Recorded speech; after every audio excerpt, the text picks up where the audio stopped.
This is the Dope Black Dad podcast. My name is Marvin Harrison. We've got guests today. Yay! The energy levels are not where they should be. Okay, for the kind of people that I have here today, I pulled a magic straw out of my bottom today. I was going to be saying more graphic words, but I'll be kind in the presence of grand guests. Who do we have here? Who's here? I'm Darwood, baby! Yeah, sorry. That's not your name. Energy. What, Darwood, baby? No, that's not your name. Come I on. like I'm having- Black Jesus. Welcome, Black Jesus. I walk on water and do other amazing shit. Turn water to wine. Sometimes. Or to But cider. more wine into weed. Right, cool. That's the 2019 wave. He's just like, yes. Right. I'm Lawrence Larty, back again. LL Kulati. Yeah. That should be your Ladies name. love Kulati. LL. Yeah. That is it. It's official. Official. Oh, Kulai. Yeah. I'm Keisha. Quiche. Most people call me, to be honest. Is it You guys cheese refer to quiche? me? Hmm? Yeah. I Cheese mean, and my sister's vegan name's Lauren, cheese. so Quiche Lorraine works. Okay. That's actually. I won't say that. Okay. Cool. My name's Tony. I'm from Black History Walks. Amazing. Thank you for joining us. Really appreciate it. No problem. I'm Jenny, and I'm here to see what's going on. That's Cool. it. Lawrence said that Black History Walks is boring. Can we? I was about to jump in. Let me jump in. I was about to back there. So, I used to live in Clerkenwell, and I got this email about Black History Walks. I was like, this looks interesting.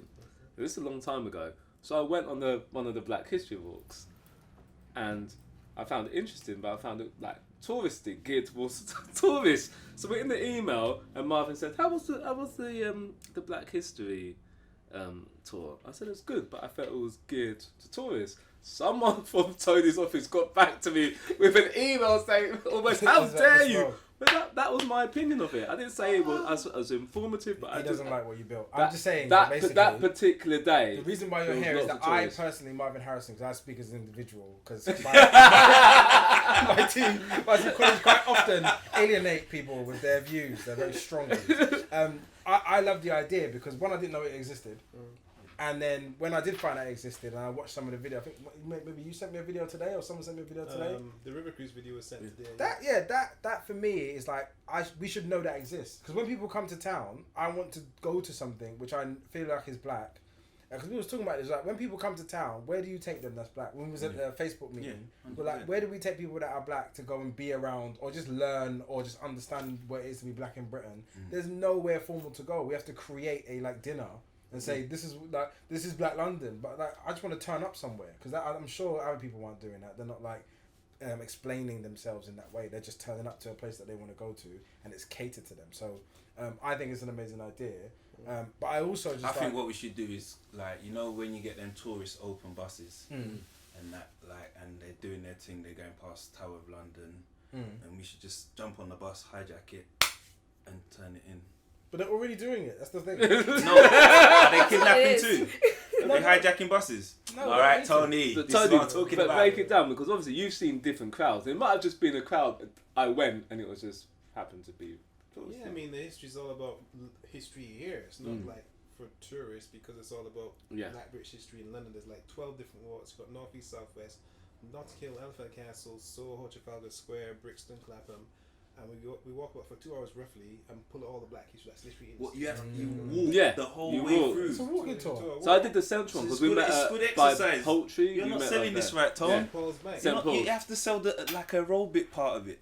The aerobic. Yeah, it's a healthy, 2-hour walk. You're not walking fast. It's like strolling, basically. Yeah, but it's still that burns bare calories. Yeah, I suppose you could say that. I mean, it's actually been voted like one of the top 15 best walks in London by Condé Nast Tell 'em! magazine. Tell them. Don't Tell be 'em. shy about your accolades. 'Cause Yeah. these guys I have a are question. asking questions that they don't know. I went to a talk at Westminster, of all places, recently, and there was a man who said that within 2 years, that the single biggest employer in the world was going to be Airbnb experiences.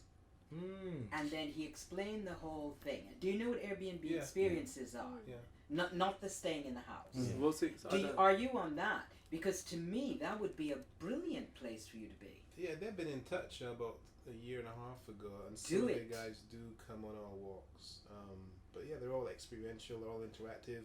We can have young people on the walks, and we just pull out the history that's there and give it back to people. Because it's all just been hidden and covered up and all the rest of it. So the stuff that we talk about on the walks, we never get in schools.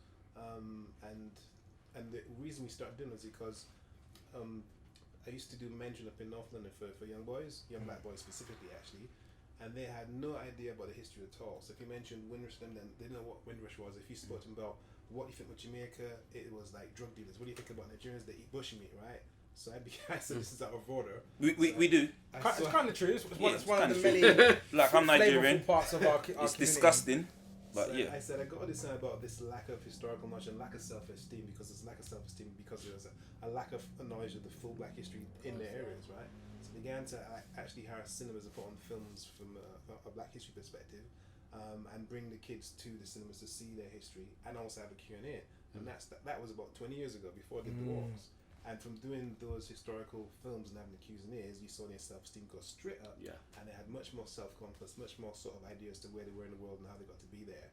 And they were just more motivated to find out more. So it goes, the stuff I'm doing now goes back 20 years. Do you think that's the reason why it's probably not taught in schools? Because it just, I don't know. It might make black people too powerful. Well, I've been on a roundabout with some certain ideas around the black experience. It's like one of the key things for me is I don't want to absorb everything that happens to the black community as if it's happening to me. Because that's a common thing where it's like someone gets stabbed or goes to jail wrongly or whatever, and I'm like wearing it as if it's happened to me or someone that is immediately in my life. What I want to do, instead of internalize it, I want to have a plan of what do we do when that happens. Yeah. And not I don't need to internalize it and feel it to action what needs to be action. So that's the first thing. And one of the other things is just really move away from this narrative that British people don't like us. Like white people are against us, and there's some sort of system that's like sitting there being like, oh, there's a black person running too fast, let's trip him up, and like there's someone over there building the business, let's crush it. Like I don't think it's that Machiavellian. I think it's just literally the people that are in power are serving themselves, and Marvin, whoever doesn't. there's conspiracy theorists watching this right now. Are you saying there's not some guys, white guys, sitting That's in not the how I room feel.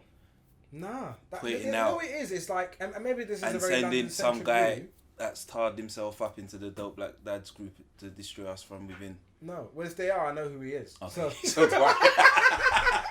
so sorry. That was an internal joke. We shan't share because it will cause trouble. But the point is that being at ease with what my experience is, because I was saying to my wife today, we had lunch, and I was just like, my actual experience is really privileged. I don't have a space where I feel like I'm under attack.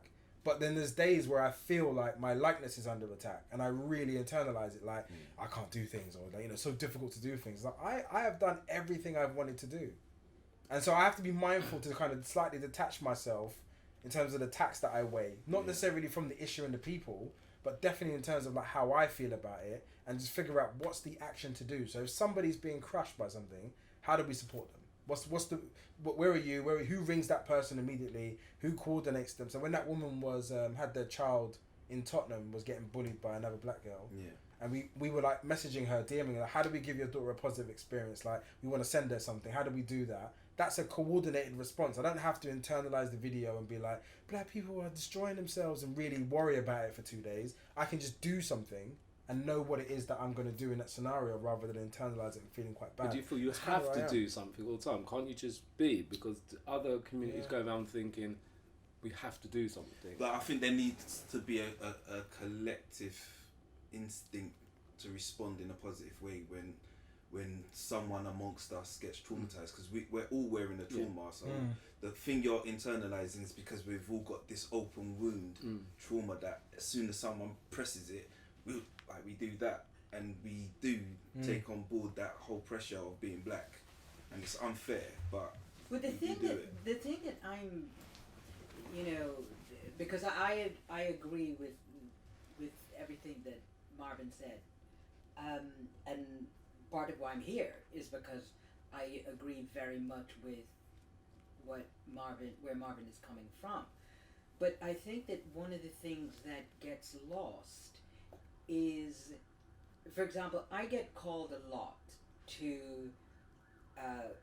do programs. Well, actually, they don't anymore because I have put my foot down. But for the past almost 20 years, I've gotten calls from the BBC, ITV, everybody Rent to a talk about.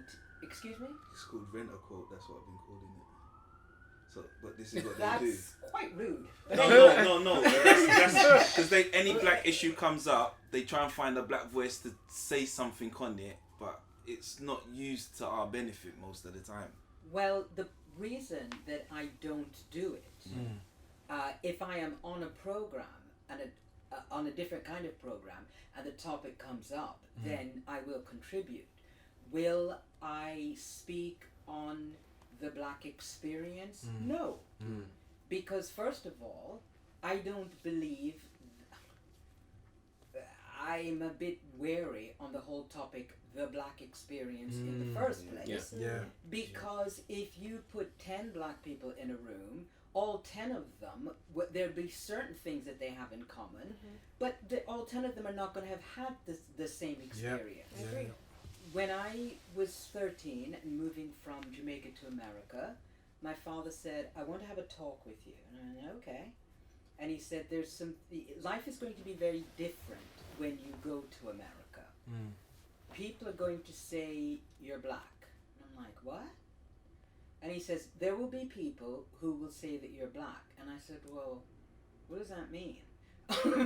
Because I come from a family where everybody is a different color, and I was brown, you know. In Jamaica, there's a different way of classifying. Absolutely. And he says, when you go, there are going to be people who are going to treat you as if you're inferior because of the color of your skin. So I just laughed because I had come from a background where inferiority was not any kind of conversation. And he said, before you go, I want you to understand, you will never say that you cannot do something because you're a woman. You will never be allowed to say that you cannot do something because you're black. I'm like, yeah, okay. Had no idea what that meant. Then got thrown into America and quick sharp understood what it was that meant. And I think that in life you have to be really, really careful what you hang on to. That whatever you stick your fingernails in, you better be damn sure that it is completely your experience. Because you cannot be shouting on behalf of black people. Well, just on behalf of anybody. Like, I'm 63 years old. I do not want to discuss the menopause. I do not want to discuss being an old woman. All kinds of shit that come with that that I will not discuss because I don't feel that is my experience. And so if you have a banner that you want to wave, then you just get up and you march down that road and you walk under that banner if you'd like. But if I feel that that it is not my experience, then I'm not going to, for any amount of money, talk on behalf of someone else. So I go on the BBC or whatever and I say blah blah blah blah blah, and then there's, you know, a couple 100,000 people screaming, I don't agree, that's not my experience, why is she speaking for me, she doesn't speak for me. And that's why I think it's really important that you speak about the experience, but like you just did, you qualify, look, this is what I feel. I think it's, from that point of view, I think it's so important then to almost champion understanding what your experience is then. If you're not going to represent a group of people, or you don't feel, you know, you're not feeling that feeling to represent those group of people, you just got to empower your own experience and understand your own experience. And I don't think a lot of people understand their own experience as their own. They actually sometimes it's easier for them to attach themselves to something else so they don't have to look inward to actually what their own experience actually is. And actually there could be many subcategories of the black identity, say for instance, right? Many subcategories. The fact that you know, as you say, you don't experience what another black person experiences. Okay, you actually feel quite privileged in not having to struggle in a lot of ways that some people would. And so we have to be very careful when we are on platforms, as you say, that are very influential, and supposed to be representative but not. And actually the message should be to actually embrace your own experience and recognise it as your own before you come together collectively. Or, Absolutely. as kind of what Darwood alluded to, is that when they are BBC, ITV, whoever, are getting people on to talk about issues, don't do it as so-called black issues. Get someone to come on and talk about, like I said, their experience. But what happens is when they keep getting, the same old people to talk about these so-called black, that's what happens. Yeah. It's laziness, everyone stereotypes, and then people become a mouthpieces. Absolutely, yeah. So it needs to be flipped. You're right, and then you just funneled into this generalisation. Whereas I would be more inspired to hear you speak about, your journey, as you say, with dual identity, coming from one place to another, to understand that that experience is actually very different to what you probably hear all the time. It's funny because for years I counselled people. Different kinds of people. It wasn't about race things. It was about, like a normal therapist kind of thing. And everybody comes to you and they say, I have this big problem and I need help and nobody else has ever gone through this and I don't know what to do. I have counseled thousands of people in the past 25 years and I have only ever heard one story once. There's only one person told me what had gone on in her life and I was like, okay. And I really had never heard that. Yeah. Everybody else who thinks that they have a story that nobody else has ever told, I will have had 100 people tell me the exact same story. Yeah. And that's the thing that I think is important, is that if we all start telling our own stories, then we'll realize that we have a lot more in common than, there's a lot more that brings us together than keeps us apart. Yeah. If we just all tell our own story. This is Keisha, this is Keisha's story. This is Marvin, this is Marvin's story. This is Dave, this is David's story. And then you'll see that your story is the same in a lot of ways as somebody completely different than you on the outside. It's quite interesting because we had our MGM on Sunday and we mentioned Kwasi, what's his name? Kwasi Kwarteng. And he's a Conservative MP. But he was speaking on Question Time about Boris Johnson and ultimately defending him as a good leader because his policy on some of his policies and he his said performance he as mayor, and said he wasn't racist because that's his experience. That's his experience. And so what's really interesting is that as a group we understand that if you're united as black fathers, there's going to be fathers on the right side of the political spectrum, the left side, also centrists, but also people who are more religious than others. And so what happens if he wants to join the group? We don't agree with a large part of his identity and what he understands and believes, but he's still essentially a dope black dad. He's still a black man, and we can't look at him as if we're a monolith. Like we're all left wing, focused people, and our focus is about how we support each other, but it's not about ultimately supporting people who think different to us. If we're saying we're collectively united by the fact we're black fathers, that's what our unifier is. That's the only unifier we have. Everybody else is completely divided in terms of their experience, but we've got to accept him as well as accept everybody else. We can't leave him on the outside. He's a part of us as well. The only thing about people, when people go on TV or on a public platform and they speak and you are of a certain colour, especially black, we all feel like you represent us when you go on there. But why do you feel that? But I think it's to me. No, but it's it's a collective thing. So if somebody is saying something that goes against the collective thought process or a community thought process, we all immediately call him a coon or Uncle Tom or whatever, like straight away.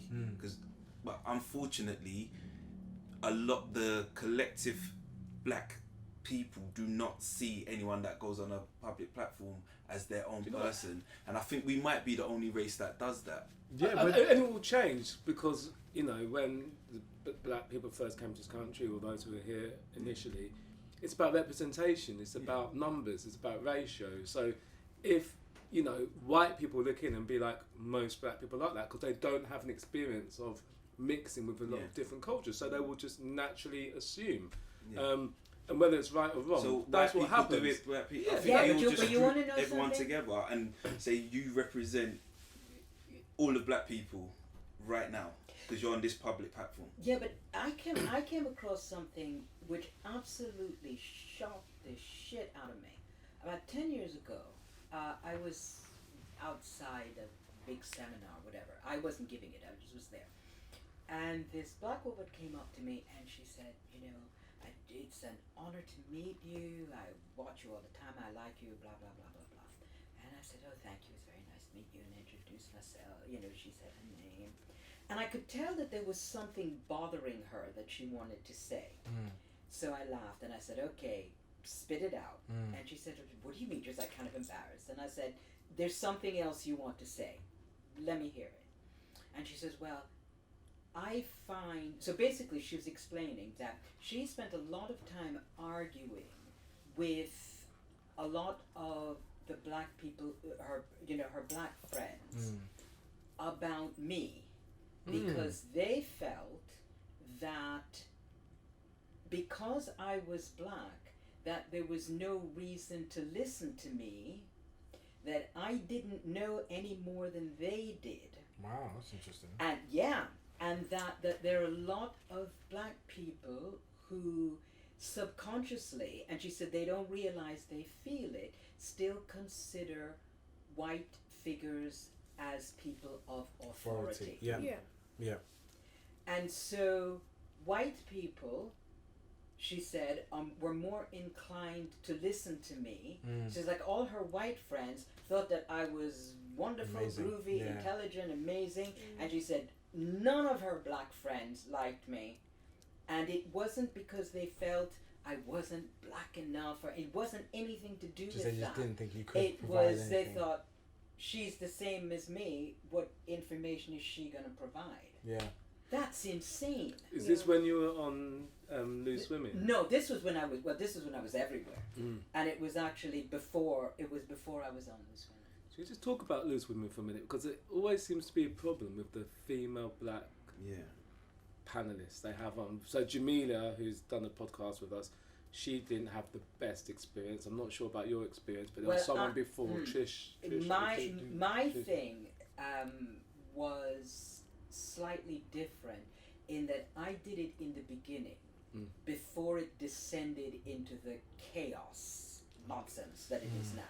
So when I did it, it was grown-ups, sensible people talking about political stuff. It was before it went all awry. And what happened with me... Before it went commercial. Yeah, and before it became about men bashing and stuff like that, which I don't do. Because that's what probably got the ratings. Exactly. And what happened with me was that my husband left me, and they wanted me to talk about it. Right, okay. And I said, I won't do that. And they said, well, but the public wants to know, and blah, blah, blah. And I said, I'm sorry. Yeah. I have a 10-year-old who is coming to deal with this. Yeah. I have an Irish mother-in-law who is sitting across the water weeping and not speaking to her son anymore because he's left me. Yeah. And I'm not going to go on television and embarrass her, more importantly, embarrass my son. Yeah. It's not anyone's business. Yeah. So, I'm totally with Boris on this. Yeah. It is not anybody's flipping business. Yeah. There's the thing with Loose Women, to answer your question, and any of those shows, is when they're putting people on, like I was on Good Morning Britain last week or something, when they're putting their people together, they need to know before you show up what you think. Yeah. Because they do not want two people sitting there thinking the same thing. Yeah. And so, because that doesn't make any sense. That doesn't make for a conversation. And what happens when you talk about the sort of black people, black women, or people who usually appear on those shows, you have got to be willing to hold your ground. And the problem is that they're not, it's not people like me.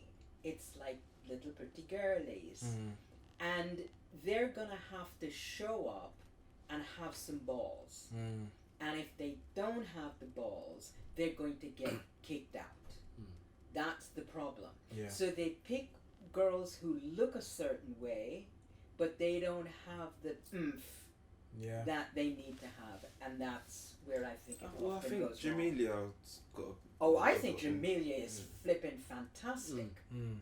Because she's got that oomph. She's opinionated. She's articulate. Exactly. Yeah. Exactly. She said that every time she was on over there and Jeremy Vine, she would get a newspaper article basically slamming her. Yeah. And so she's like, it was actually affecting her mental health, so she just decided to stop. Yeah. Because it wasn't healthy. I know.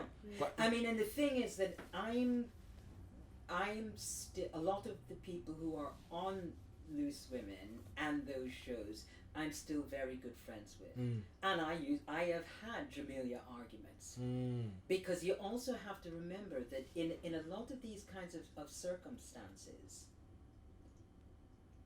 Jamelia, to me, is absolutely beautiful.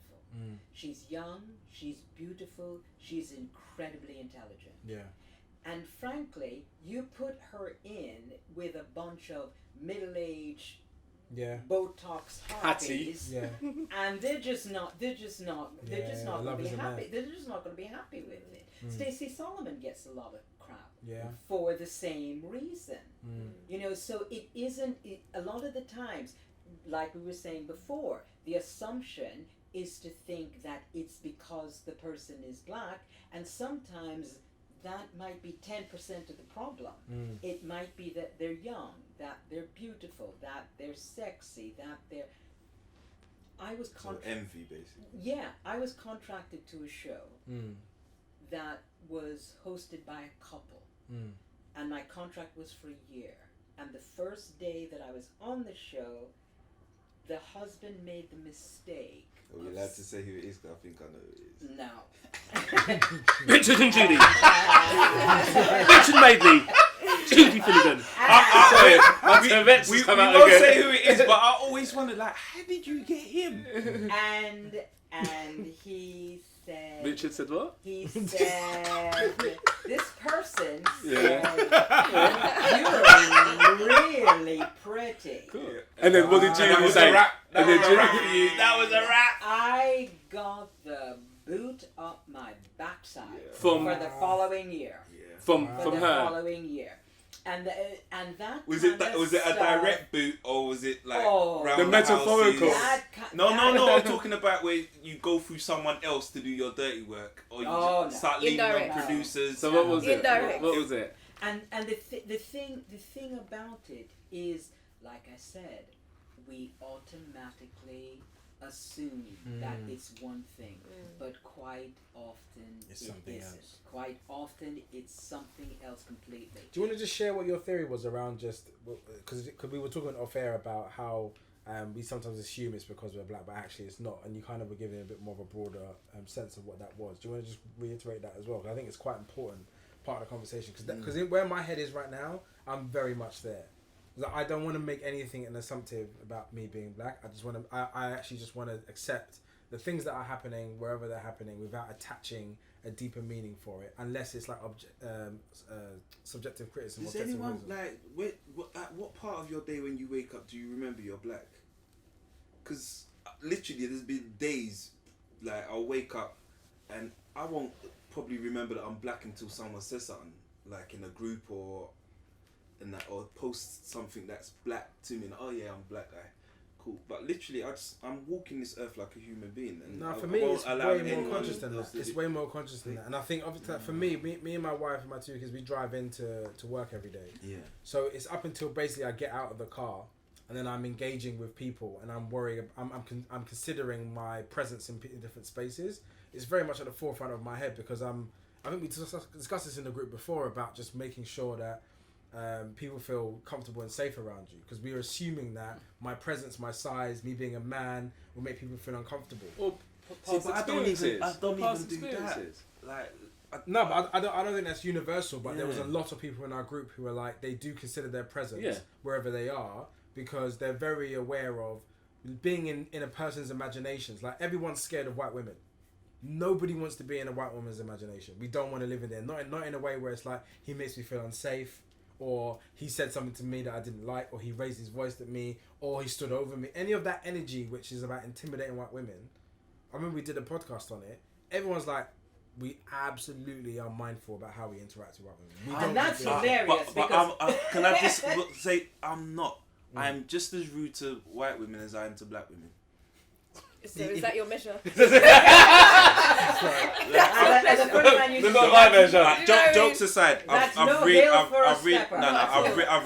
really don't care. Like if you try and do that stupid white privilege shit in my face and just because you're a woman, I will bite your head off. Like, because I can use my words and I feel like I'm sharp enough. And that, but I've just never. It's not think- about. And I what think, they can do I to think you. it might have been becomes from, really from important. school. Just handling certain white teachers. They would, if they chatted shit to me, I would chat shit back, and I never. Yeah, but it's used to not. It's care. not about that. It's about ultimately, if everyone knows, if it comes down to a white woman's versions of events versus yours, Yeah. it's not just about them saying something to you. It's about what that amplifies and what that does to your lived experience. So imagine if someone goes, "Oh, this black guy on the train made me feel unsafe. He was leaning on me." These times you're just standing on a train. You know what that version of event is. It's like, I don't want to stand next to any white women on trains. I'd But rather I don't just consciously think of and stuff I like appreciate that, but there are people who consciously are thinking Yeah. about it Yeah. because And they there's understand and a lot of those what people, that could be. yeah, a lot of those people are in the group. The guys in the group, yeah. Rightly or wrongly, like in an ideal world, I'd be like, I don't care, I'm just standing here. But my innocence, what I believe my intent is, like I don't want to sit there and be like, I don't fancy white women. Why would I ever stand next to you and rub up against you? Have you seen my wife? I'm not drawing a picture of my lifestyle to prove that I would never do anything, because once it's in their mind that there's something is, and they feel uncomfortable, and they look at me and look at this white woman over there who's like, she does look scared, and you are quite tall. What did you must have done it? I've seen people like you that have done it before. I read an article once where this. Yeah. But Like, you do see, you you know know what I think is But really, don't, you really that's think a is lot of really stuff funny? to take Yeah. take on board though. Like on your everyday walk. I don't No, know. That just sounds appreciate tiring. it is very tiring. I Yeah. appreciate that. But what we're saying is, it's like, as much as I can sit there and tell me what the ideal is, Yeah. my ideal is that I can go wherever I want. I'm equal to this person. The fact is, if it came down to it, and this woman sat there and said, on the bus, this guy sat next to me and he put his hand on my leg and I felt unsafe, and then the police officer looked at you as you are today, Yeah. and looked at this lady with her Sainsbury's bag and just thought, I'm getting shit. You're getting arrested. What we're saying is, I don't want to engage it. I have too much to lose to consider being in that space. So if I can But avoid I it, hear- I avoid it. But I hear what Darwin's saying is that you're having to make a conscious decision of like avoiding, like, where you should be able Yeah. just to do what you want to do. Yeah.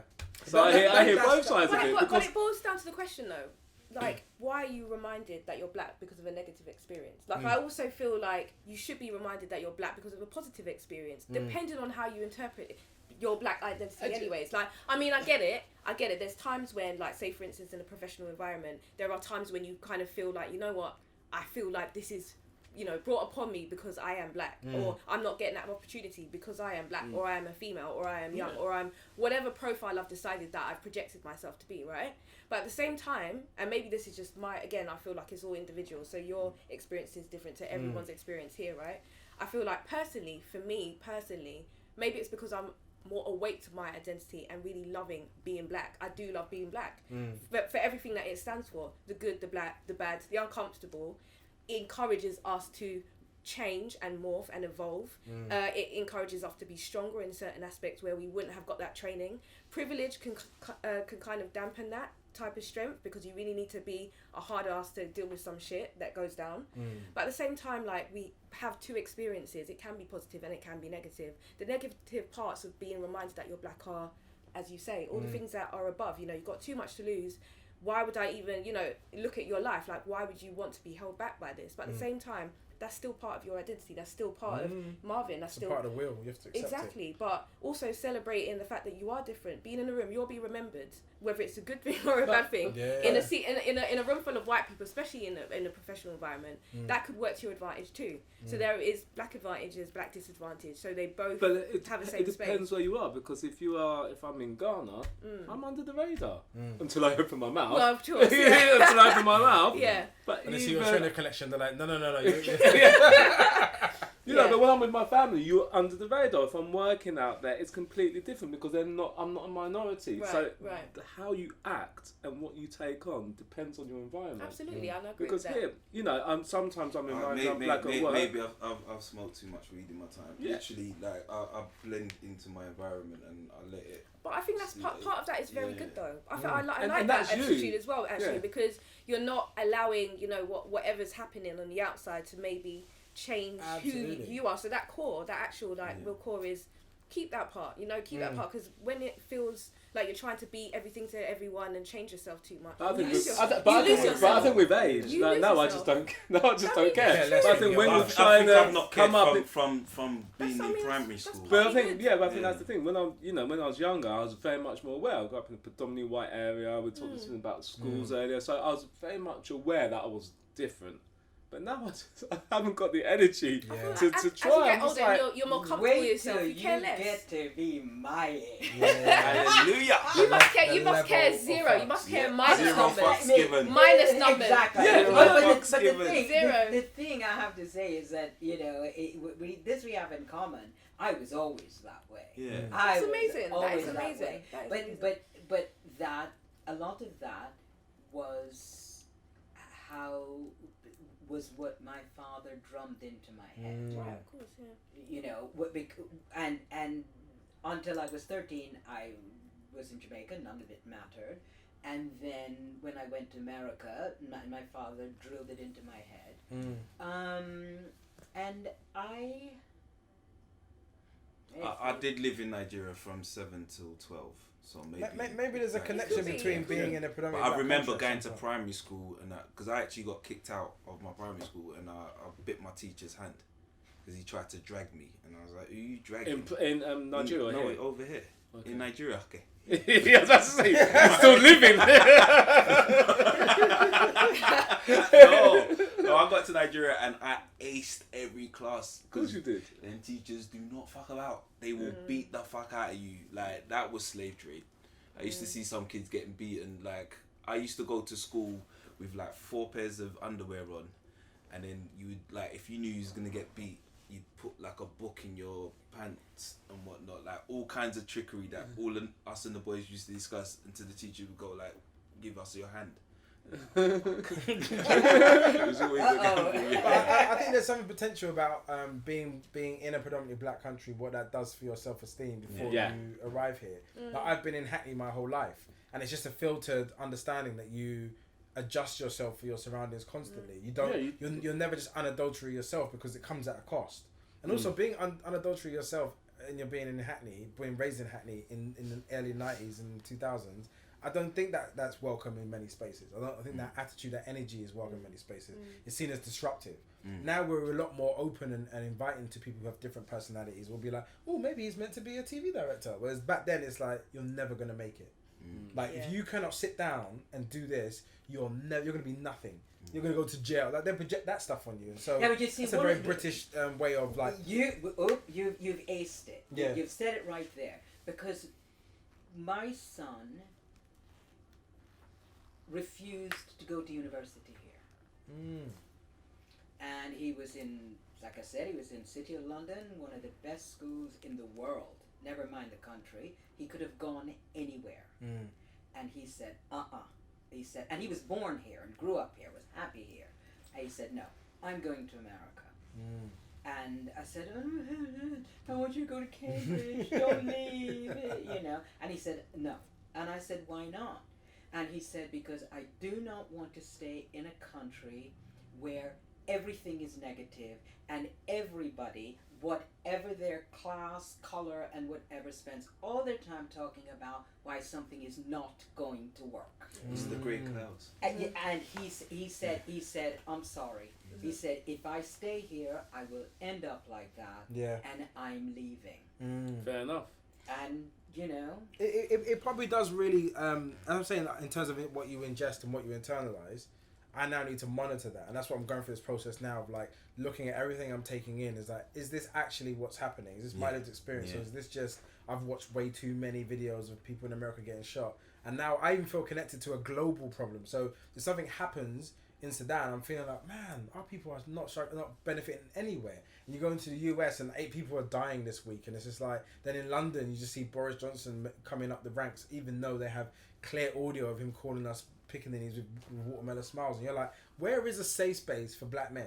Like, or black people, sorry. And that's why this group is so important, because at least in this group you can get a democratized understanding of your actual experience. Because now when something happens that's race related, it's almost like that was a racist incident. He said he had a racist statement. He's not actually racist. He just said something racist. Or actually, he's just not racist at all. And now the idea of being racist is not even really a negative badge anymore. It's almost like people embrace it, or people just don't care. They're indifferent about it. There is no clear definition of racist that you can pin on somebody. Yeah, but the thing is, because you just said a very, very important thing there. So when the whole thing happened with Danny Baker, the radio stations called me up. And they said, okay, so we need you to talk. What do you think of this? And I said, I refuse to discuss it. And they said, well, but why not? And I said, because. I said, I just don't want to talk about it. There's 2 things that I don't talk about Meghan Markle unless I'm on the program and the conversation comes up. And, things like the Danny Baker thing. Because the thing about being a racist is most people who are racist don't know that they're racist. Yeah. Being a racist is something somebody else explains to you that you are. You don't get up and say, I'm a racist, so I'm going to say blah, blah, blah. You really believe that that's okay or funny or a truth. It's not, you don't know that you're a racist. You just feel you're saying what you believe in. Unless you're like, BNP person or something like that. You wear as a badge, yeah. Yeah, exactly. And that's a very important distinction. Yeah. I think. Is that it's not about telling people, you need to understand that you're racist. It's about, you need to understand what's wrong with what you're thinking. Yeah, but that's the current completely discourse. The current thing. discourse is that we would take the evidence of what somebody says, we will come to the conclusion that the person is racist, but then now people that we would formerly see as allies are not able to continuously, they're not able to pin that label on them, because really it's for their community to say, actually, what you're saying is racist, and hold him to account under that basis. It doesn't matter if he internalizes it or not. No, but I'm not talking. They need to be able to treat him as such. But it's a label, and the problem is that if somebody says you're a racist and you don't think you are, then you go on about your business. Yeah. If somebody says what you're thinking is incorrect because, then they're more likely to go, well, why is it incorrect? They're more inclined to engage with it. So we need to stop sticking labels on ourselves and everybody else. No, I definitely agree. And discuss and what's behind and I think if you have dialogues, I was going to ask Tony, when do you catch conversations when people come on your walks, and do you catch them in kind of like reflective mode because of what you've told them? Because what's really interesting, I went to the Smithsonian Museum in Washington, African American History Museum, and the amount of, not just black people, the amount of white people I saw crying, just going out and absolutely bawling and having conversations. I mean, I was there for 5 hours, and trust me, I need to go again. But I'm wondering, does what you do provide a catalyst for those sorts of conversations we're talking about? Yeah, what you find is that, especially if you have younger people on the walk at the same time as older people, they'll find out things that their parents experienced that their parents had never told them. Because I've said, well, do you remember they used to have paraphernalias? Do you remember they used to have signs that said no blacks, no dogs, no Irish? Remember the Black People's Day of Action March in 81, whatever, which some of the parents went on, but their kids don't know because the parents haven't told the kids. So that in itself is a kind of what they call intergenerational learning, and they do reflect upon what they've heard. Think, wow, mum, you did that, dad, you did. They can't believe it. They're really surprised by it. Even the idea of like Danny Baker was a Millwall fan, or is a Millwall fan, and everyone knows that Millwall was racist in the 80s and the 90s. So it's not like he would know that. Have they stopped being racist? It's not racist. It's like it's just a no-brainer there, but. He's also just an idiot. Some of the history that's there, when people hear about it, it does make them reflect upon their own behaviour and their parents' experiences and how they should maybe appreciate more what their parents went through. But I think one of the key things is that what I suppose black people are trying to reconcile is we want people to acknowledge what our experience is. The fact that your experience gets denied is a big part of the reason why we can't move on collectively, because it's almost like, because this is my understanding is that if you see something racist that happens and you see everybody create a debate around is it racist or not, and then some guy who just happens to be louder or get a better quotable says something that sounds almost clever but just interesting, you're like, well, maybe it's not racist. That takes the national tone and tolerance for racism in a particular direction. And actually, when people are holding people to account and saying that was racist and we're glad he's off of BBC and that's the headline, you don't worry about the individual because it feels smaller. But when the people are now questioning it and saying, oh, maybe that was racist actually. Yeah, that was racist. No, actually, that wasn't. Because that person said something really clever on Good Morning Britain. And like, I remember when Liam Neeson was on and Richard Blacker was trying to have a conversation. Richard Blacker did all right, actually. But this Irish guy was just yelling at him saying he can't be racist, he's a lovely guy. He's like, I don't know him, but he's a really nice guy. I was like, what? Why are you on? Two, why are you defending someone you don't know? Yeah, why is this a debate? But all of these things, and what that does, and the sentiment of that was amplified by going on these channels and having people who weren't necessarily skilled in this conversation trying to get someone to pin down and say, this is a racist act. And I'm saying, I don't want to do that anymore. I don't want to be in a space where I'm trying to convince people of anything. Yeah, but here's the thing, and this is what I always bring it right back to. The conversation that needs to be had isn't, is it racist, is it not racist? It's, is it wrong, and why is it wrong? That to me is where this whole conversation needs to move to. But that is it wrong conversation. That's what people still saying. It's not wrong, and that's with the Liam Neeson, the Danny Baker. People are still in that space. But the thing they change it. But the problem that I find.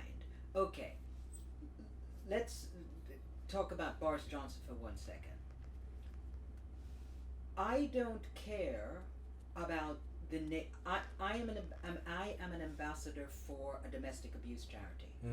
I think it is wonderful that those neighbors called the police on Boris Johnson. I think it's wonderful that they taped the thing to play for the police. I think it is a fucking disgrace that they sold it to the Guardian. An absolute disgrace. And that is a completely different conversation. So when you say you think it's a disgrace, everybody says, oh, but then the woman's... And I said, yeah, no, that's fine, call the police. That's fine, tape it. I'm all for that. Sending it to the Guardian is a completely different action. And so that's the thing. Is Liam Neeson a racist? Is he not a racist? That's not important because that's the tag. It's why the hell did he say that? What are the implications of him saying that? And he actually said that he was angry when you delved into it in more exactly. depth. He had some issue with a black guy soon after he'd said it. So again, it's almost like he'd had some experience which had... Yeah, and that's the thing, is that we have all the conversations that we have, I think, are too simplistic and all about labels, and we don't ever discuss what's I think we're still change it. We're still as black people still trying to say this is racist and being denied. And if you're a victim and the person that's abusing you is denying that they're abusing you, it's hard to move on. We can't talk if you don't acknowledge what you have done. But I think even in terms of Boris and that, like whether he's a racist or not a racist, that's still being with the Kwasi guy. That's still what's being discussed. And I'm just like, no, he's done some racist shit, but is he able to be reformed? And even with the Kwasi, my whole problem with that was black people immediately threw Kwasi under the bus and tried to cancel him. But I'm more like, we need to speak to him like, dude, you do not need to progress yourself by throwing us underneath the bus and denying our experiences. But you need to say that yes, he's done some stupid shit, but look at when he did have power, what he did do. He hired a lot of women and black people in the mayor's office. He did a lot of good. Hang on, he did. He cut the budget for Black History by £100,000, right? Say that again. When he came to power, he had a Black History budget of like £132,000. and when he came in, he cut about £100,000. Yeah, that's austerity. What the Tories do, they always cut money. They cut money from children's services, old people. They did it across the board. It's not just black people that got affected. It was specifically for Black History because the money that was cancelled from Black History then went to America Day. If you check the records, it's like he took money from Black History and put it into the American but Day. all Tories do. That's what the Tories parties do. They like to. He deprioritised blackness in favour of the American Day, which is not a day that I don't think we necessarily need to. But it's almost irrelevant. What I think you're right in saying is that one, we have to become more skilled in terms of the discourse, because the problem is that we're in such a toxic environment at the moment. When it's almost like they do this, so we need to do the same, and when we get them, we want them to admit that they're wrong, and nobody's admitting that they're wrong anymore. I think Britain's in such a bad state that everybody's holding on to any form of structure and power that is left because it's pretty much gone completely to shits. Yeah. What's really interesting what's really interesting is that when as soon as they sold the story to the Guardian, which is wrong, it turned into this like leftist Guardian reader, and it's like weaponizing those words as if like that immediately turns you into a profile of a person which is against British interests. And it's like that's where I think we're going wrong. But I from my understanding, when I look at how some of the right wing, and actually the extreme right wing, they don't have a moral framework. Their moral framework is so loose and based on particular purposes, just enhancing their goals at all costs. It's all casualties. They don't care about women. They don't care about any of that, because I personally would have thought white women might have been able to infiltrate what's going on and create a reflective moment. But they're like, yeah, she was under duress, but you sold it to some Guardianista left wing. They didn't care. They just wrapped it up into the same type of language that they do black issues. And I was like, wow, Britain is under siege and they are not stopping for anything. But this is, I feel like this isn't anything like new. We kind of know that this is their kind of value system and their moral ground, even though it is a very rocky ground. And it's built on top of that. So I would say like our challenge is, yes, okay, we have these conversations. We try to acknowledge the fact that potentially, you know, like, yes, someone is a racist, yes, someone isn't a racist, but actually we need to start thinking about what is the actions of that. And that will actually be the next step. It will be, what are the actions of someone that is a racist, as opposed to, you're a racist. All right, I'm a racist. It's like, what am I going to do now? I'm just going to keep on being a racist. So that's where things need to be put in place. Something needs to be put in place. Actions need to be put in place so that there's repercussions of things like this. So then, because at the same time, so that there's knowledge. Because like I do a lot of work in the whole sort of gender relations, Me Too, current chaos. And the thing is that you cannot go around legislating people's behavior constantly, because that makes it worse and it doesn't change anything. People need to be educated to understand. Absolutely. Like these walks, like all these things that they learn, you know, that people learn about that they didn't know before. I just finished visiting a concentration camp in France. Most French people I know didn't even know there were concentration camps in France. I didn't. And I sat there and I watched films of how the Nazis went about their whole thing, when they started, how it went from A to B to D, and I sat there and went, oh my God. And that's the problem, is that we all want to label things and we don't want to understand, what do these labels mean? Like Keisha just said, what do they cause? So you put this label on somebody, fine. Then what happens? And if we don't do that, it just makes it worse. Exactly. I'm at this, okay, fine, then I'm going to live into that. You start to own it after a while. Yeah. The thing is like, there's nowhere else to go. You don't know any better. You don't have a better understanding of what you're supposed to be doing. There are a lot of people who are very well intended, who try to engage with black people, and they may want to touch your hair, they may want to, and we have every right to say, I don't want to touch my hair. But if you just label that as a racist act in your workplace, then they're just going to shut down because I'm too scared to do anything. Yeah. So Absolutely. I can't bother to figure it out. As opposed to, I would probably want to have a conversation as to why I wouldn't like you to touch my hair, and you know what it means to do that, and you know, get into your hair. Absolutely. How about we have a discussion about it, getting under the hood of why this is not okay and why this is okay, but also So in terms of awareness, so the walk, say for instance, I was in South Africa in the townships. Okay, probably one of the most traumatizing things I've seen, but also as well, there were groups of white people that were on it. Absolutely more traumatized than I was, crying, asking questions, questioning themselves, questioning their family, and those kind of things are educational. It causes awareness, it causes discussions. So these are kind of catalysts that, are part of the awareness program, I mean, okay, you want to talk awareness program? I, through a whole ridiculous set of circumstances, gave birth to a child who is as white as that wall, blonde hair, blue eyes. Now, try raising a child where I wanted him and he wanted to know about all the aspects of all the things that had come together to make him who he is. But he was not going out into the world, and anybody not wanting to sit next to him on the bus, or anybody clutching their handbag because he's shown up. And I would sit here and I told him the different things that I had been through from different sources. And then he went to America and ended up in a university that was a lot of rich kids and, whatever. And he would stand up in class and he would make these statements about race things or whatever. And people would say, no, Jack, you're not allowed to talk about that. No, that's not politically correct. And he'd say, oh, I can. My mother's black. And then they would all laugh and they go, Jack, that's not funny. You can't say stuff like that. Yeah. That's not funny. And he would take out his phone and hold up a picture of me and him and he said, my mother is black. She told me this. And they were like, oh my God, his mother really is black. And you want to talk about education. That's when you realize just how complicated the education is. Whenever I take him someplace, I'm trying to,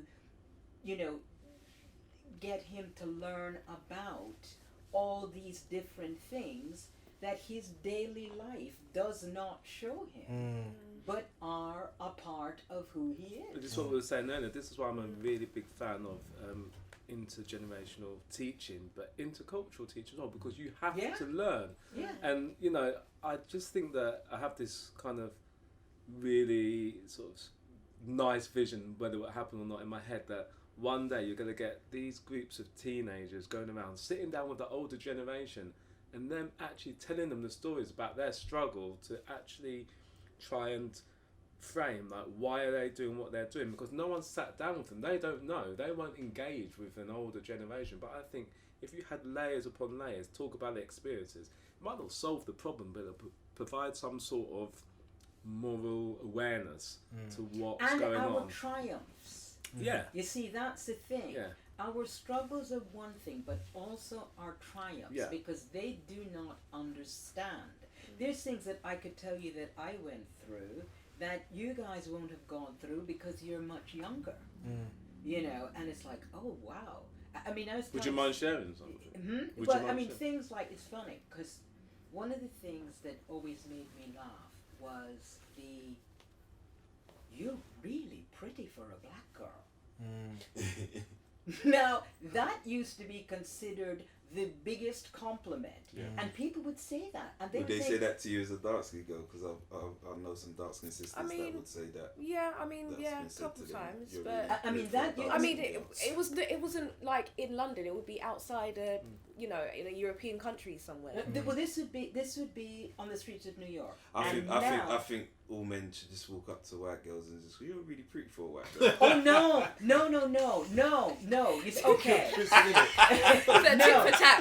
But you know what's funny? No. Race wars, come on! No, because the kind of people who say that to you. Oh, okay. I didn't clarify this. The kind of people who would say that to you weren't guys trying to pick you up. It would be women saying true, that. It's women. Do you know women. that to this day, and people still say this to me? Oh, but you're not really black. Well, I don't think of you as black. People, not a month goes by that two people don't say that to me. Now, I think that's really rude. Who is this coming from? Who's it coming from? What type of people? Do you know what they're saying? Because in their head, they're like, you're not falling into the stereotypical view I have. Exactly. That is what they're saying. Exactly. That is what they're Is saying. there any hope for the human race? Like, the more I hear these colour Do you know what? things, like we're in 2019. Like, dude, you can phone someone in Africa. You can phone someone all around the world. Maybe someone did land on the moon, but we've got some super technology out here right now. But yet, the human race cannot mature past this point. No, but I think they're getting better. I think the young people are getting better, because until my son moved to America, he did not understand, because of how he had grown up here and the friends that he had here and the circles that he moved in here and all of that, he did not understand what I had gone through and what I was talking about. But you know what, I think, you know what, I applaud you, because, you know, like, my mum and I'm sure a lot of people's parents try to explain what their struggle was about if they did go through a struggle, and you can empathise to a certain degree, but you never really know until you're in it, right? Yeah. Until you can feel it, you live part of it, even like a little bit, to maybe really, now it's click. Oh, this is what mum said. Okay, now I kind of get it. Now I can understand. You know, and you're waiting for that click to happen. I mean, you can tell him till you're blue in the face, but I've you know, just like, realised my mum's never said anything negative about white people in that way. Like, it's but just, what about I'm a just struggle? realising Any kind of it. struggle? But you see, She never done the black struggle talk with me either. Like, I've never heard her. Like, Interesting. never happened. Yeah, but you see, but I never did that with my son, because I actually had to sit down once, and I didn't have to, I just did, and catalogue the racist experiences that I had been through in my life, or what I would categorize as a racist experience. Most of them were from black people. Yeah, kind I of like real. them apples. And that's what I mean, where it's almost like... And I'm talking physical. I'm talking about getting the shit beaten out of me, that kind of stuff. In this country? No. Or, Good God, no. New York, no, Jamaica? No. I had a funny one, though, here. I remember my son was being someplace and pushing my son in a buggy, and there was this wonderful old Jamaican lady, you know, like the kind of lady who wears her church outfit all week, you know, with the hat and the gloves and the whole thing. Cuthbert. And she looks at Jack, and she looks at me, and I said, "Yes, it's my son." And she looked at me and she kissed her teeth and she said, "Your blood too weak, missus."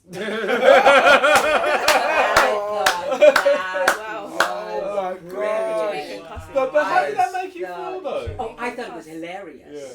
I thought it was absolutely. But then, for me, I think most things are funny. Yeah. Because there was a point in time in America where I moved somewhere, and it was a school where people were bused from everywhere, and would get off, and the girls on my bus were white, because that was where I lived. And then when the black girls saw me, they're like, "Wait, who's that? What's that about?" Because you have to remember that this was in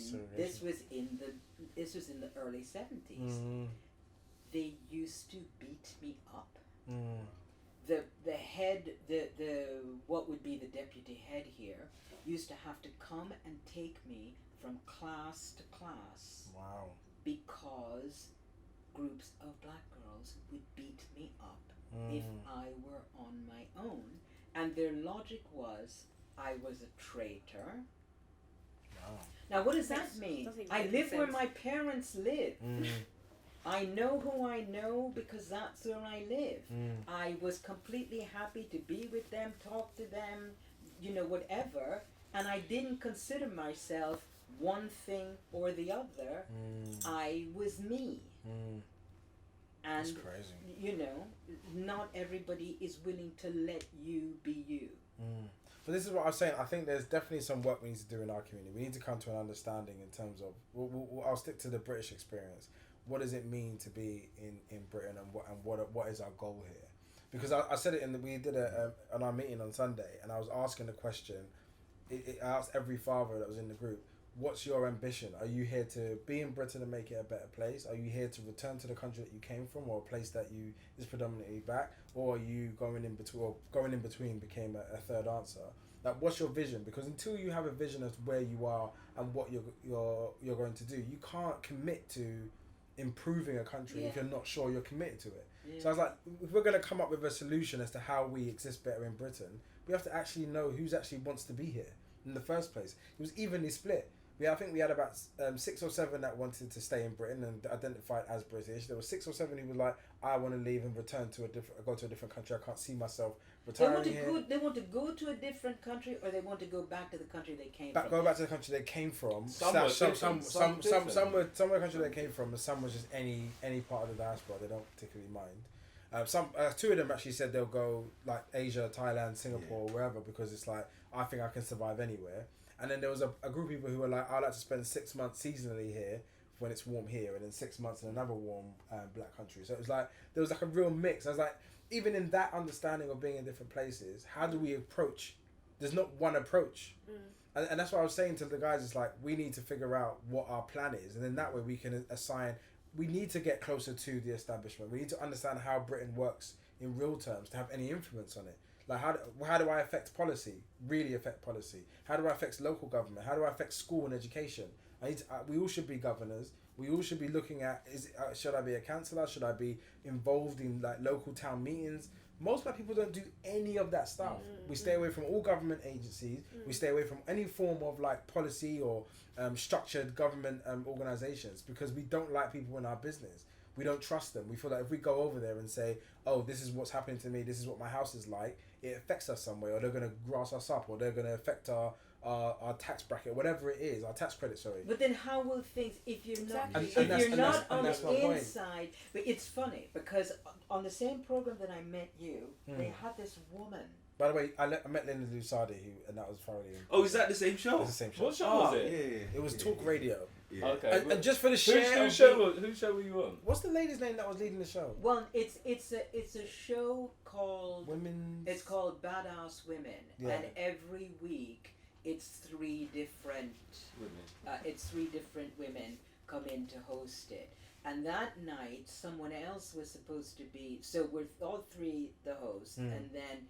Somebody got sick, and so they called me and said, can you be there in half an hour? Wow, okay. So I'd never even done it before, so that night that I met you, that was my first... What a chance, That was my first time in there. He was smooth on there, wasn't he?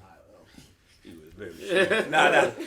When we was listening to him, we were sending messages in, Mom is like really smooth. Do you know what's interesting? Surely for the 80s and 90s of it, Linda Lusardi. Linda Lusardi. I used to love. It's Yeah, universal. I used to love She's Linda. universal. because when growing up, that was Even paid Tony's free. nodding like, That was like I'll the take on the only walk. form I'll of take- seeing a woman. She can come on the black walk. Yep, it is. Come down here, and this is my house. If you come down here. Tony's like... That's the most movement. There's definitely something about Linda Lusardi for nostalgia. It was just like it's not even an attraction. It's just I was just staring at her as like, you're Linda Lusardi. Like, I just remember growing up and everyone idolized this woman. Yeah. What she like? Did she disappoint? you know, you She was do just get really you nice. get She's you like, get you some see the- people that like cut through race with their beauty. Like you really do. Linda Lusardi's definitely one. I think that's just You're everyone our definitely gen. one. I think it's our generation. But then you that got was the your Idris first sight Elbas, of a naked woman when you were. I was just getting ready to women. say it's the first pair of naked tits you saw. That's what it meant. Oh my god! Yeah, that's what it is. It's like, Everyone was like, yeah. Because in the 80s there was no online, there was no internet, so it was like everyone would tear this out, and this would be like you'd fight over it in class, and it'd be transferred on Sam- a national Sam newspaper. Fox It or was Linda Lusardi. legal. Yeah. You would go to school if your mum didn't take you to school. You go look at the sun. Okay, cool. I'll go to school. Yeah. That's that was how the I routine. feel about Idris Elba. There you go. Yeah. But there are people that cut across. Like Idris is one of them. Like women love Idris. Yeah. But you see, that's why I was laughing before. It isn't funny. It really isn't funny. But when you talk about like how you would feel on the bus and stuff like that, I would say 100% of the women that I know, white women that I know, would be very happy to be sitting next to you on the bus. Nobody would be any kind of complaining. They would be picking up your hand and putting it on the bus. Chocolate Oh, Malteser. please. Oh my lord. And then when you You know move it, what, then they'll though? start screaming. Exactly. I think there is definitely a type of person, and you can always sense the energy, whether it's like that or not. They- And it's like, is there some people who are like relaxed, is like calm. Yes, this is a guy, and I'm comfortable with that. And there's some people who are like, this is my worst nightmare. I do not. And they may have had something in their past that was like, that's not positive. They may just be projecting. They maybe grew up in And an you area might where be it's not, but- reading it wrong because Yeah. they're mad that they haven't put their makeup on yet because Yeah. they don't think they were That's sitting very- next see, that's what to I'm you. saying. I need to stop Oh, internalizing this. exactly. but if that's the case, why do all the black contestants on Love Island get picked last? Whoa! Well, I don't even watch Love Island. It's on kerosene. no, that's very easy. That is very, I don't very watch Love easy. Island. Well, first of all, I don't watch Love Island. No, Me we neither. also, I think Love Island. I love is myself a too much. disgrace. I used to, for the first couple of years, I worked on Big Brother. And I was I used to do Big Brother's Little Brother, and I would part-time counsel the contestants when they got off. So they actually do that then? Okay, that's good to know. And, well, Yeah. that would be, a lot of that was because I would volunteer. Right, okay. And I remember I became friends with Makosi. Remember Makosi? Yeah, I remember Makosi. Yeah, Yeah. Ooh, yeah. Even Tony's like, yeah, she can come on the walk too. Makosi. Second time Tony's moved. She's very, very, very, very attractive. And to really enjoy yourself. So my son, now this is me. This is me and the little white-looking son, who Makosi was completely enthralled with. And at that point in time, I don't know, he was like maybe 12 or something. She took us to church on a Sunday. She paid £200, which I didn't find out until afterwards, for tickets for each of us to go to one of those things where they bring in all the preachers from Africa, you know, and then all the girls in the Manolo Blahniks and the Chanel suits go and they faint on the floor. Listen, in front single of the guys, preacher. if Yeah, you exactly. really want a wife on Exactly. Sunday, go church. Exactly. Go exactly. church. Exactly. But when I got to know her well, and some of the others, after that, I have had young black girls say to me, I want to go on this show, I want to go on that show. And I say, don't do it. First of all, I tell everybody, don't do it. Absolutely. But if you're black, I say, really, really do not do it. And the problem is, with all the girls that you see on there, are any of those girls people that you'd say, I'd like her to be the mother of my Exactly. child? Yeah. Exactly. You know, you would look and you'd say, I would like to practice fathering a child with her. No. That's my new way of Like saying mock it. I'll exams. do my mock exam. That's it. Mock exam.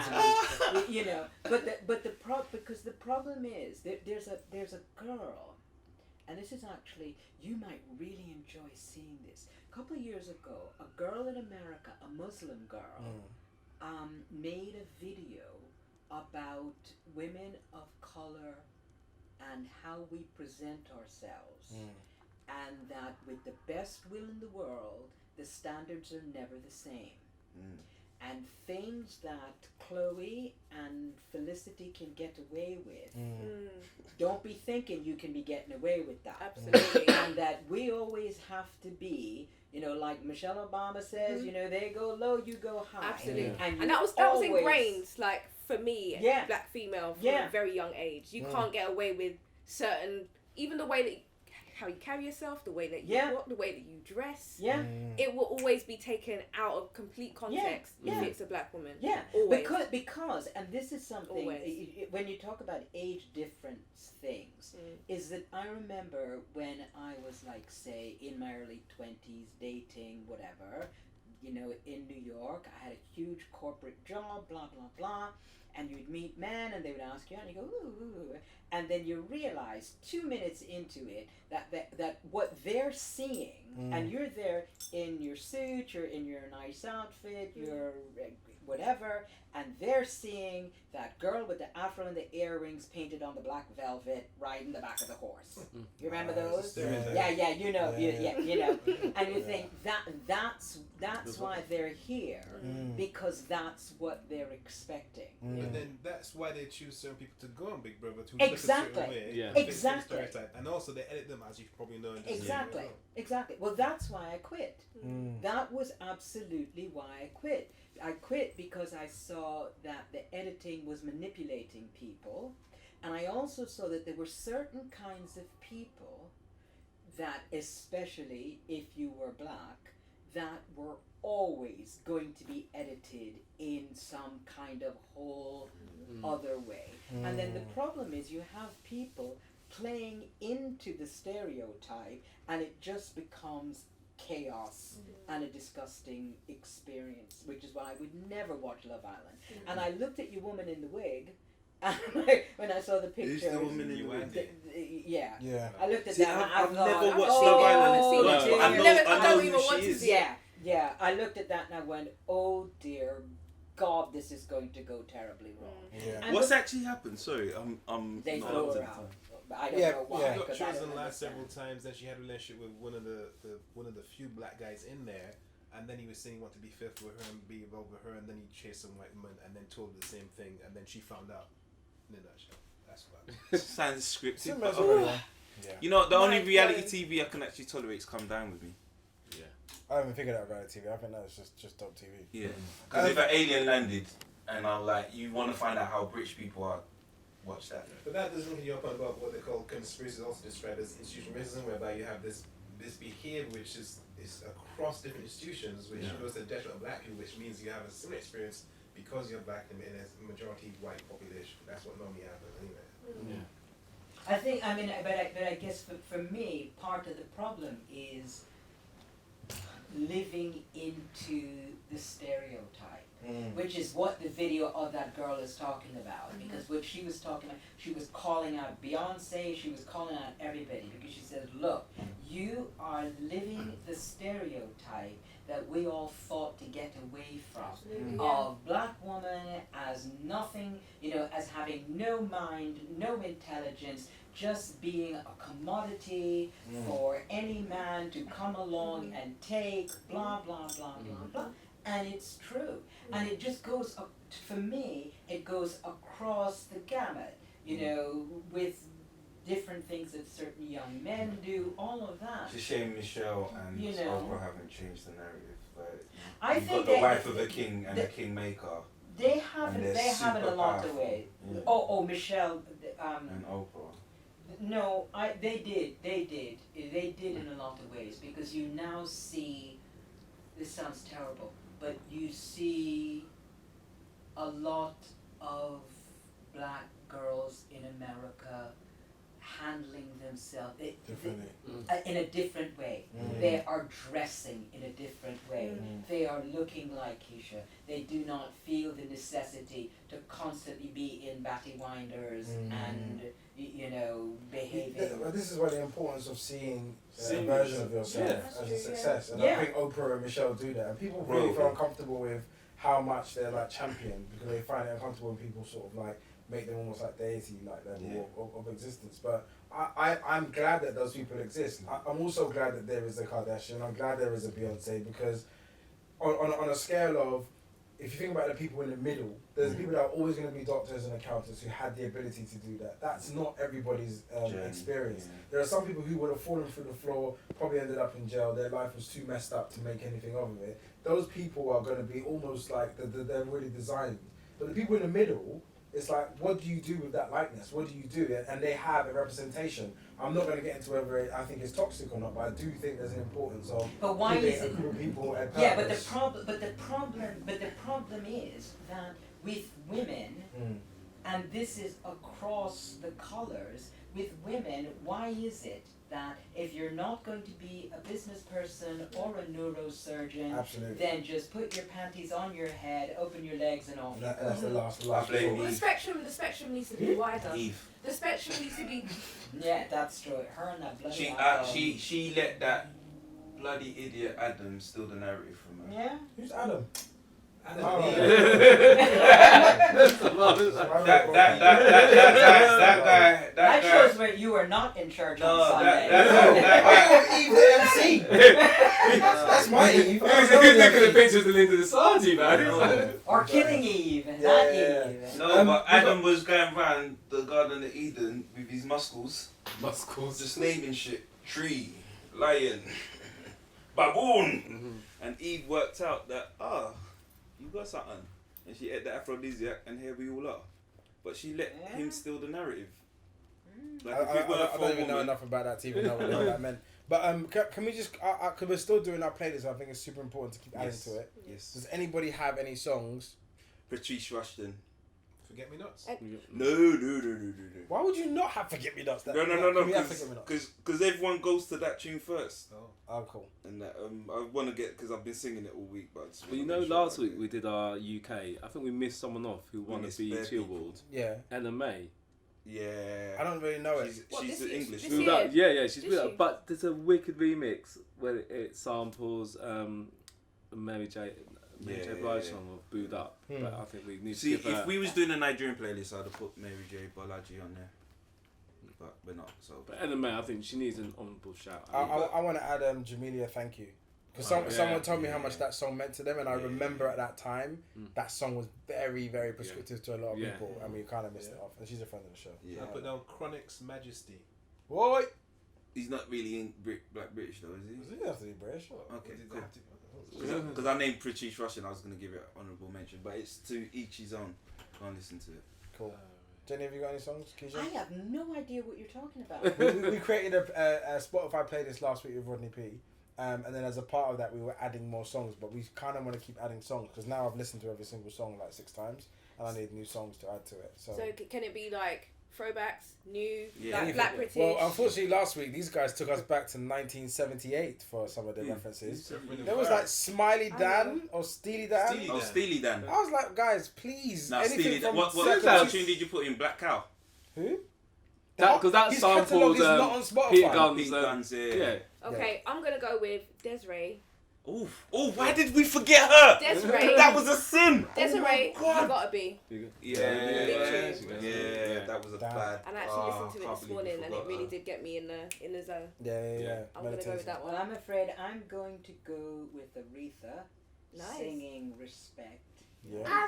Don't be afraid. Because I think that one of the first things that we all need to do is learn to respect ourselves. Ooh, you wrapped it up Because if nicely. you don't respect yourself, then ain't nobody else gonna respect you. Amen. Amen. That has been the I know. top. I was going to defer to you, Juanita, but I feel like That's you've a good- it's that's a getting- good it's too late. roundup. So, have you got any young people music very quickly? I don't know British, so I don't know off the top of my You head. listen to Any- Russ any. or Stormzy, H? come on. Who's Russ? Oh my gosh, alright, well done there. Alright, thank you everyone. That's the Talk About That podcast. Next week you have to have a song, please, Juanita. Oh well, definitely. What one did we get from Tony again? I said Chronic's Chronic's. Majesty, but also Yeah. sticking a bit of Stormzy, and then Akala. Anything by Akala. Oh yeah. Boom. Yes, Done. love it. Thank you. Thanks, Brilliant. guys. Thank you. Yay! Woo!